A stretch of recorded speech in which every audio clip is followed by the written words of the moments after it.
In your opinion, do you think miracles happen? I think miracles happen every day. It's what your perception is, what you see as a miracle. I don't know if you're aware of the story of Moses. I don't know if you've seen that film.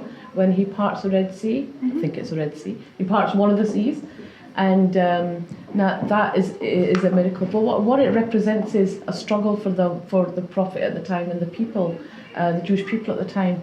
So they needed a miracle to part the sea so they could escape from the Pharaoh and his soldiers. But that still happens today, but in different forms. So you have to look for the miracles. It's about a struggle, it's about saving yourself and your family. So miracles do happen every day. It's just, for each person, that miracle represents something different, a different struggle. I do believe miracles can happen. They might be tiny, or they might be big, but miracles do happen. I've certainly experienced it in many ways.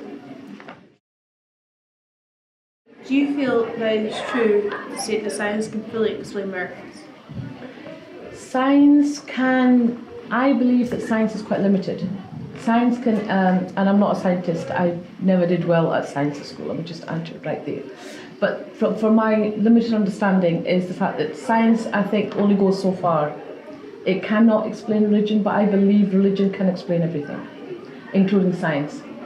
So you may or may not have read parts of the Quran, but quite technical. It's not just about the prophet, and the majority part of it is about the prophets, their lives and what they did on an everyday basis, so that we can learn from that.